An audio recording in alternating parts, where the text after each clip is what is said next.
আল্লাহ নবী ঘুমের থেকে জেগে হযরত আলীকে ডেকে বলেন, আলী, আল্লাহ অর্ডার করেছেন আমি মদিনায় চললাম, আমার বিছানার পরে আমার চাদর গায়ে দিয়ে শুয়ে থাকো।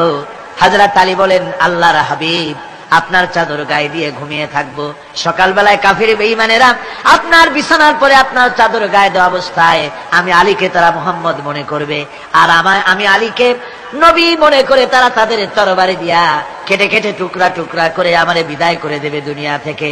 এতটুকুনো পরোয়া করি না, বরং আমার দিলের মধ্যে এটাই তৃপ্তি থাকবে যে আমি আলীর জীবনের বিনিময় আল্লাহর হাবিব দুনিয়ায় বেঁচে আছেন। নবীজি ঘরের থেকে বেরোলেন, চতুর্দিকে কাফেররা দাঁড়ানো। আল্লাহ নবী হাতে এক মুষ্টি বালু হাতে নিয়ে শাহ হাতের বজু পরে 3 বার দম করে বালুগুলো ছেড়ে দিলেন। বালিগুলি ঘরের চতুর্দিকে কাফেরদের চোখে চলে গেল। পরবর্তী সময় রব্বুল আলামিন ডেকে বলেন, নবীরে, বালি যখন নিক্ষেপ আপনি করেছিলেন ধুলাগুলি, আপনি তো শুধু নিক্ষেপ করেছিলেন, কিন্তু চতুর্দিকে কাফেরদের চোখে গেল কেমনে?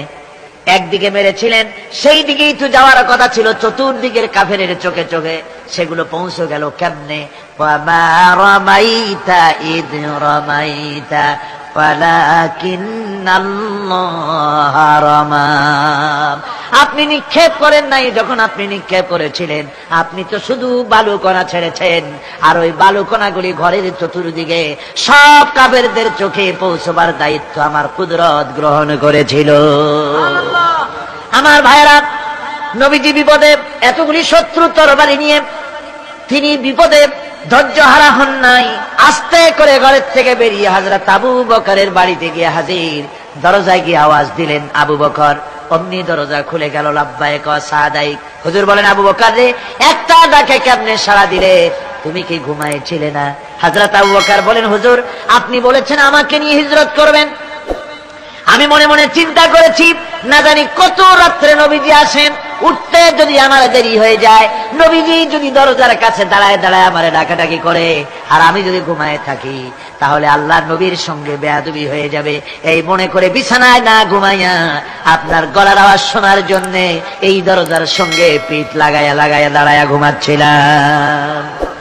আল্লাহর নবী হযরত আবু বকরকে সঙ্গে করে নিয়ে চললেন মদিনার দিকে। উল্টা পথে রওনা করলেন। বারবার কাবা শরীফের দিকে তাকাতে লাগলেন।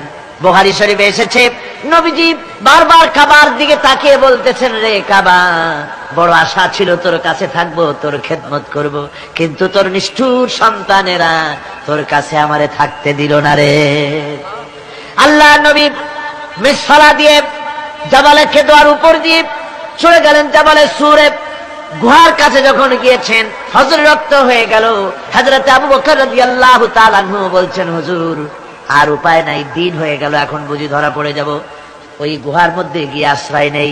তবে আপনি দাঁড়ান, গুহার ভিতরে পাহাড়িয়া গুহা, বিচ্ছু থাকতে পারে, সাপ থাকতে পারে, আমি আগে ঢুকি, যদি কোনো হিংস্র প্রাণী থাকে আমার উপর দিয়ে আঘাত হয়ে যাক, আল্লাহর নবী হেফাজতে থাকুন।